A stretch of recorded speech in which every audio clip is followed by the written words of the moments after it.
세계 강대국들이 줄 서는 나라, 그리고 말레이시아의 선택은 한국이었습니다. 또한 많은 경쟁국들이 긴장을 하고 있습니다. 대한민국의 영향력이 동남아까지 번지고 있으며 이젠 글로벌 협력의 중심에 서게 되었습니다. 세계 지도 위에서 대한민국은 크지 않은 땅덩어리를 가진 나라입니다. 그러나 지금 전 세계 강대국들이 줄을 서서 협력을 제안하는 나라가 바로 이곳이라는 사실을 아시나요? 그리고 최근 아시아의 신흥경제국인 말레이시아가 수많은 선택지 중에서 결국 한국을 택한 이유가 공개되며 국제사회의 이목이 쏠리고 있습니다. 도대체 어떤 일이 벌어진 걸까요? 이야기는 2024년 초 말레이시아 정부가 대규모 인프라 현대화 프로젝트를 공식 발표하면서 시작됩니다. 이 프로젝트의 핵심은 국가 전력망 개편과 스마트시티 구축, 그리고 차세대 통신망 설치였습니다. 말레이시아는 이 사업에 들어갈 기술과 자본을 확보하기 위해 전 세계 주요국의 기업들을 초청했습니다. 미국, 중국, 일본, 독일, 프랑스, 그리고 한국까지. 그야말로 글로벌 기술 경쟁의 장이 열린 것이죠. 처음에는 미국과 중국이 우위를 점하는 듯 보였습니다. 미국은 거대한 자본과 클라우드 기반 기술, 인공지능 서비스를 앞세웠고 중국은 저렴한 공급 단가와 대규모 인프라 건설 경험을 무기로 제안서를 제출했습니다. 일본과 독일 역시 정밀한 기술력과 안정성을 강조하며 말레이시아 정부를 설득했습니다. 이쯤 되면 한국이 경쟁하기 쉽지 않을 것 같다고 생각하실 수 있습니다. 하지만 결과는 달랐습니다. 한국 컨소시엄이 제시한 제안서는 단순히 기술과 자본을 제공하는 것이 아니라 말레이시아 현지 인력과 기술을 함께 성장시키는 구조였습니다. 특히 전력망 분야에서는 한국전력이 보유한 스마트 그리드 기술과 효율적인 전력 배분 시스템이 주목받았습니다. 통신망 부문에서는 한국의 5G, 6G 기술 로드맵이 말레이시아의 장기 비전에 딱 맞아떨어졌고 스마트시티 계획에는 한국 건설사들이 축적한 친환경 도시 설계 경험이 반영됐습니다. 결정적인 순간은 프레젠테이션 자리에서 찾아왔습니다. 한국 측 발표자는 이렇게 말했습니다. 우리는 단순히 건물을 짓고 장비를 설치하는 것이 목적이 아닙니다. 말레이시아가 10년, 20년 뒤에도 스스로 기술을 유지하고 발전시킬 수 있는 기반을 만드는 것이 목표입니다. 이 한 문장이 말레이시아 정책위원회의 마음을 움직였습니다. 다른 나라들이 주로 우리가 해주겠다는 관점이었다면 한국은 당신들이 스스로 할 수 있도록 돕겠다는 관점이었던 것이죠. 그리고 2024년 11월 말레이시아는 공식 발표를 통해 한국 컨소시엄을 파트너로 선정한다고 밝혔습니다. 이 소식은 국제경제지와 외신을 통해 빠르게 확산됐습니다. 미국 월스트리트 저널은 한국, 강대국 경쟁 속에서 말레이시아 핵심 프로젝트 수주라는 제목으로 이를 보도했고 일본의 니혼게이자이 신문은 말레이시아 기술 이전을 조건으로 한국 선택이라고 분석했습니다. 그렇다면 왜 한국은 이런 중요한 경쟁에서 이길 수 있었을까요? 첫째, 기술력입니다. 한국의 스마트 그리드와 차세대 통신망 기술은 이미 여러 국가에서 검증을 받았습니다. 둘째, 신뢰성입니다. 한국은 국제 프로젝트에서 계약 이행률과 사후 관리 품질이 높은 국가로 평가받고 있습니다. 셋째, 상생 전략입니다. 단기 이익보다 장기 협력과 기술 이전을 중시하는 태도가 말레이시아의 국가 비전과 맞아떨어진 것입니다. 이번 사건은 한국이 단순한 제조국이나 하청국이 아니라 이제는 글로벌 프로젝트에서 조건을 제시하고 협상을 주도하는 국가로 자리매김하고 있다는 사실을 보여줍니다. 더 나아가 아시아 지역에서 한국의 외교적, 경제적 영향력이 확대되고 있다는 신호이기도 합니다. 여러분은 어떻게 생각하시나요? 작은 나라라고 해서 국제 무대에서 작은 역할만 할 거라는 생각은 이미 옛날 이야기 아닐까요? 강대국들이 줄을 서고 신흥국이 자발적으로 한국을 택하는 이 상황은 대한민국이 기술력과 신뢰, 그리고 비전을 동시에 갖춘 나라라는 것을 증명하고 있습니다. 앞으로도 이런 선택이 이어진다면 한국은 더 이상 아시아의 한 국가가 아니라 세계 산업의 중심 중 하나로 자리 잡게 될 것입니다. 2024년 11월 말레이시아 정부가 한국 컨소시엄을 파트너로 공식 발표한 이후 쿠알라룸푸르에서는 곧바로 양국 간 실무 협상이 시작됐습니다. 프로젝트의 핵심은 세 가지였습니다. 첫째, 전국 전력망을 스마트 그리드로 전환하는 것. 둘째, 오지와 차세대 6G 기술을 기반으로 한 통신망 구축. 셋째, 친환경 스마트시티 시범 도시 건설이었습니다. 한국전력과 한국통신기술연구원, 그리고 현대건설을 비롯한 주요 대기업들이 컨소시엄의 중심을 맡았고, 말레이시아 현지 기업 40여 곳이 협력 파트너로 참여했습니다. 단순한 하청 관계가 아니라 모든 공정에 현지 인력을 투입하고 기술을 이전하는 방식이었기에 말레이시아 정부의 만족도는 상당했습니다. 전력망 개편 작업은 2025년 1월부터 착수됐습니다. 기존 말레이시아 전력망은 노후 변압기와 송전선로가 곳곳에 분포해 전력 손실률이 높았고 일부 지역은 잦은 정전 문제로 꼴머리를 앓고 있었습니다.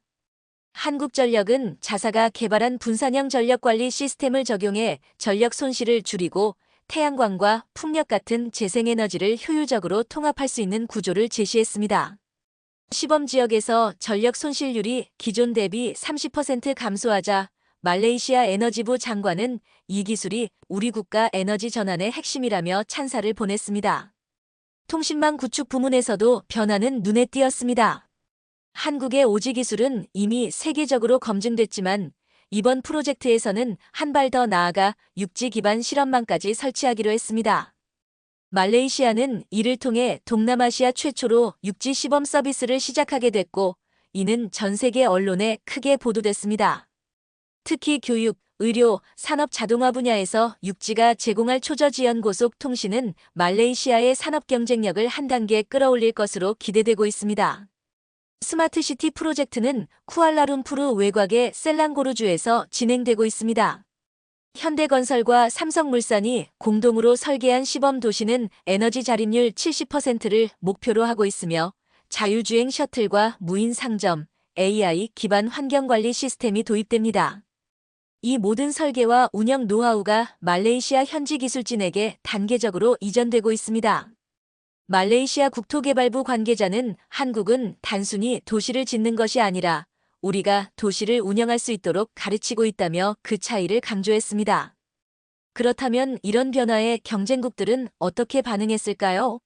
미국은 이번 계약에서 배제된 뒤 자국 기업이 말레이시아 다른 인프라 프로젝트에 참여할 수 있도록 별도의 협상을 추진하고 있습니다. 중국은 가장 민감하게 반응했습니다. 중국 국영 언론은 한국의 제안은 비현실적이며 유지비가 높아 장기적으로 부담이 될 것이라는 보도를 내보냈습니다. 하지만 말레이시아 정부는 한국 기술이 장기 유지 보수 비용까지 포함해 설계됐다는 점을 재차 강조하며 이를 일축했습니다. 일본과 독일은 상대적으로 조용했지만 내부적으로는 한국의 영향력 확대를 예의주시하고 있습니다. 일본의 한 대형 건설사 임원은 동남아시아에서 한국과의 경쟁이 피할 수 없는 흐름이 됐다고 평가했습니다. 한국 내부에서도 이번 프로젝트의 의미를 크게 보고 있습니다. 외교부 관계자는 이번 말레이시아 프로젝트는 단순한 수주가 아니라 한국 기술과 시스템이 하나의 국가 구조 속에 깊이 들어간 첫 사례라고 평가했습니다. 산업계 전문가들은 이 계약이 향후 인도네시아, 태국, 베트남 등 다른 동남아 국가로의 진출을 가속화할 수 있는 발판이 될 것으로 보고 있습니다. 여러분은 어떻게 생각하시나요? 한때 한국은 세계 시장에서 기술력을 인정받아도 자본과 규모 면에서 미국이나 중국을 넘어서기 어렵다는 평가를 받았습니다. 그런데 지금은 강대국들과 어깨를 나란히 하면서 때로는 그들을 제치고 선택받는 나라가 됐습니다. 말레이시아의 선택은 단순한 경제 계약이 아니라 대한민국이 글로벌 무대에서 어떤 가치를 제공할 수 있는지를 보여주는 상징적 사건 아닐까요?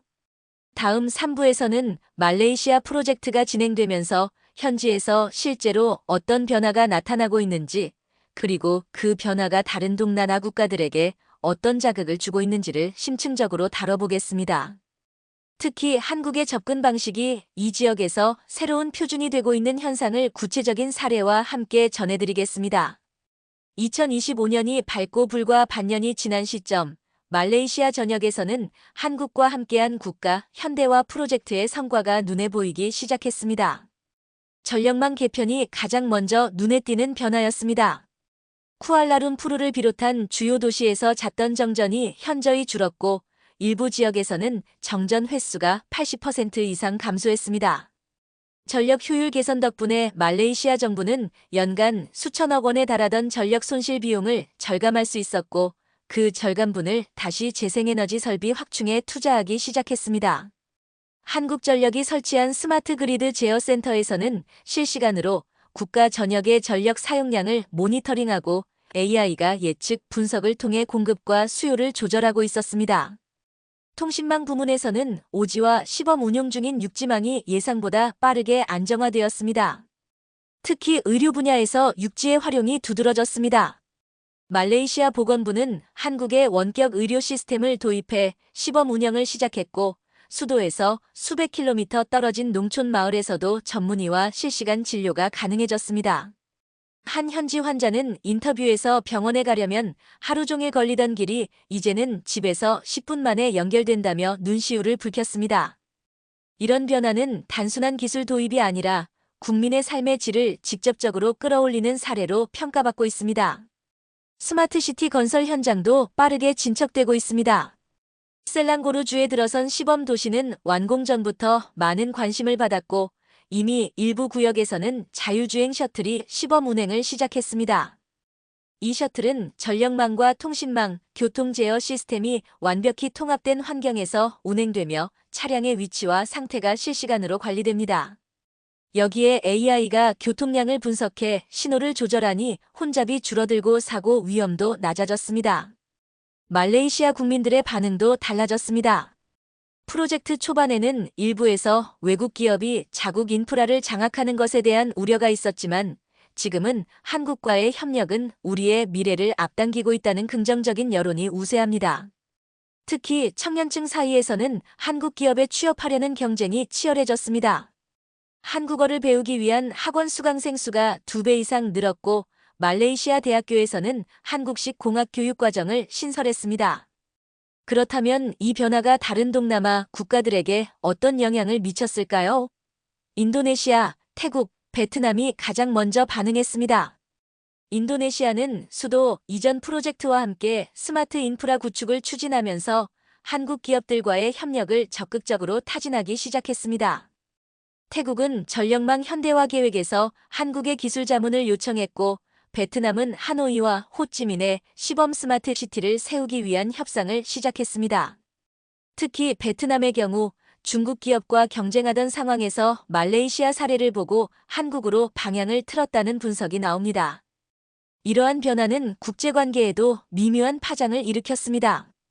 중국은 자국이 장악해온 동남아 인프라 시장에 균열이 생기는 것을 경계하며 자국 언론을 통해 한국의 모델이 장기적으로 비용 부담이 크다는 주장을 반복했습니다.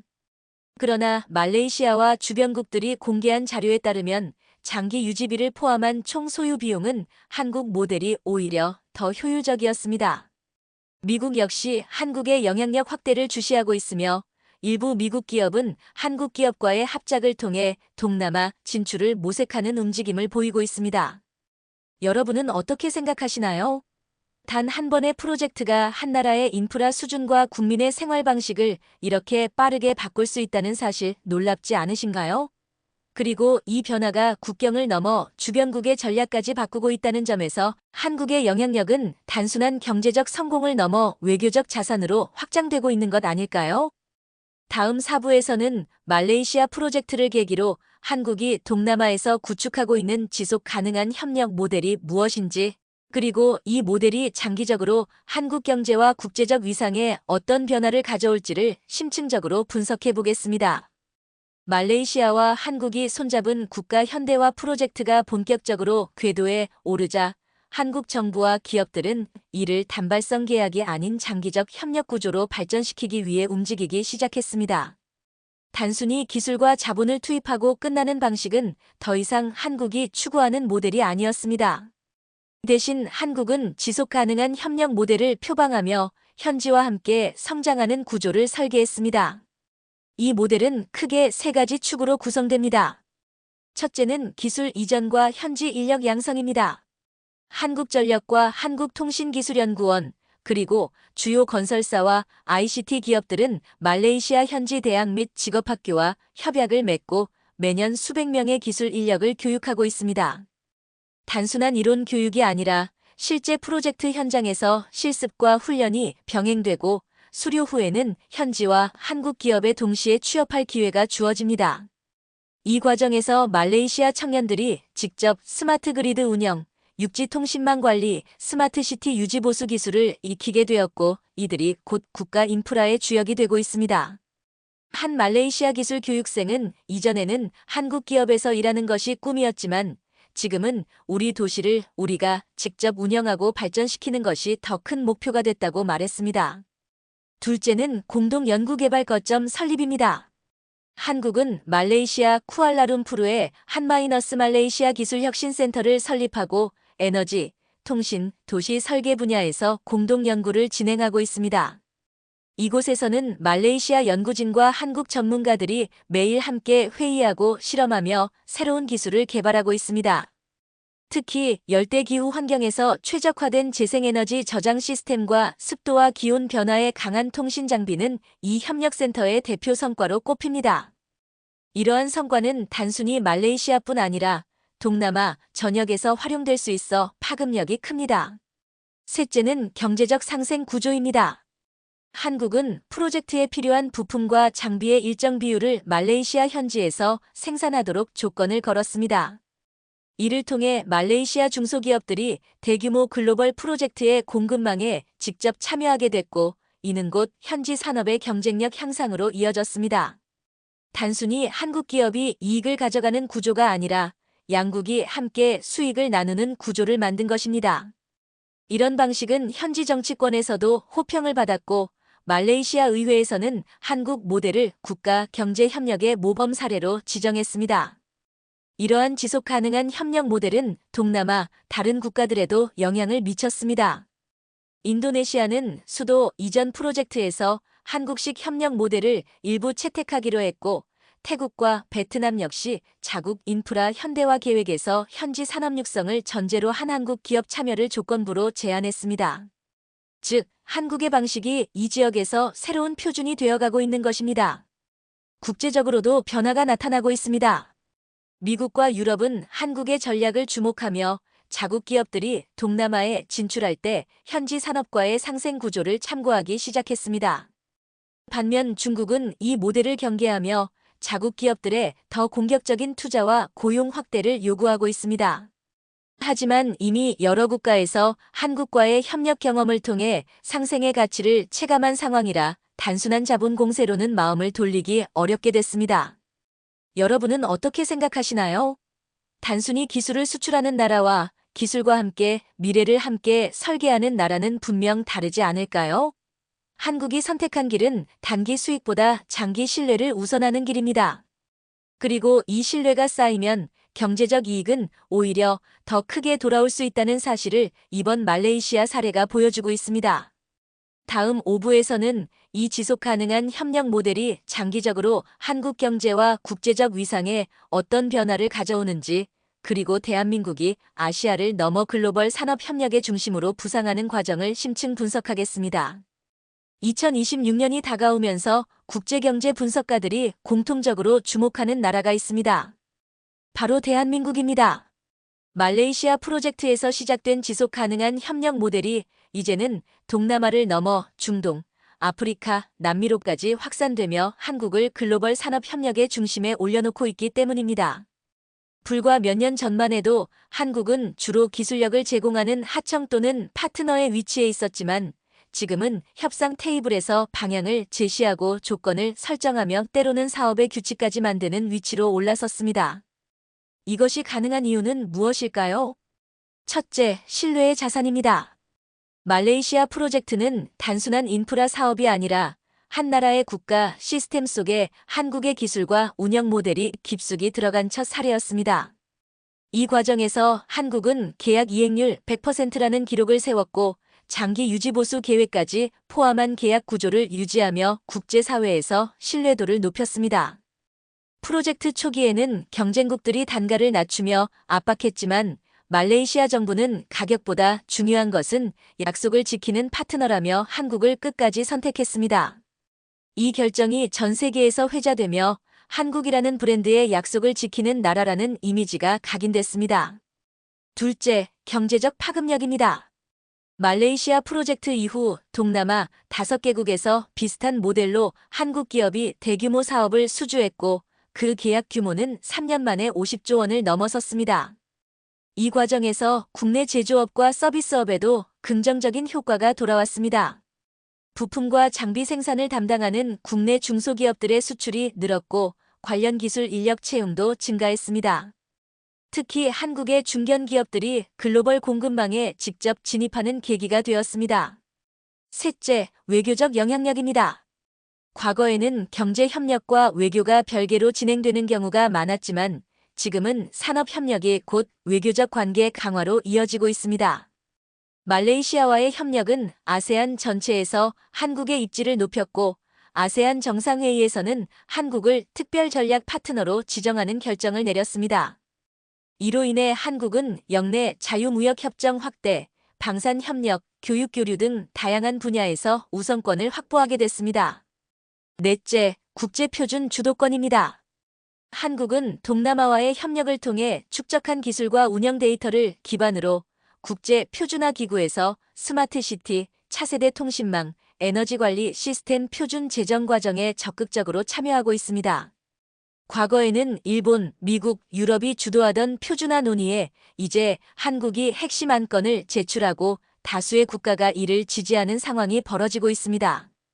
표준을 만든다는 것은 단순한 기술 우위가 아니라 앞으로 수십 년간 세계 시장의 규칙을 설계하는 권한을 갖는다는 의미입니다. 이제 중요한 질문이 생깁니다. 한국은 앞으로도 이 신뢰와 영향력을 유지할 수 있을까요? 글로벌 시장은 경쟁이 치열하고 정치적 변수는 언제든 방향을 바꿀 수 있습니다. 하지만 한국의 강점은 단순한 자본이나 일시적인 기술력이 아니라 함께 성장하고 미래를 설계하는 능력입니다. 이 능력은 쉽게 복제되지 않으며 시간이 지날수록 그 가치는 더 커질 것입니다. 국제관계 전문가들은 말합니다. 한국은 이제 선택받는 나라에서 선택하는 나라가 됐다. 이는 단순한 표현이 아니라 실제 외교 현장에서 나타나는 변화입니다. 과거에는 외국 정부가 조건을 제시하고 한국이 수용하는 구조였다면 이제는 한국이 조건을 제시하고 상대국이 수용 여부를 고민하는 구조가 된 것입니다. 여러분은 어떻게 생각하시나요? 기술과 신뢰, 그리고 상생이라는 세 가지 축을 바탕으로 세계 협력의 중심에 선 대한민국, 이 변화가 일시적인 성과일까요? 아니면 앞으로 수십 년간 이어질 흐름일까요? 말레이시아에서 시작된 이 여정은 단순한 성공 사례가 아니라 한국이 글로벌 무대에서 어떤 방식으로 영향력을 행사할 수 있는지 보여주는 살아있는 교과서입니다. 이 시리즈를 마치며 다시 한번 되묻고 싶습니다. 작은 나라가 어떻게 세계의 중심이 될 수 있을까요? 그 답은 이미 우리의 선택과 행동 속에 있습니다. 한국은 기술을 팔지 않습니다. 한국은 미래를 함께 만듭니다. 그리고 그 미래를 원하는 나라들이 지금 줄을 서고 있습니다.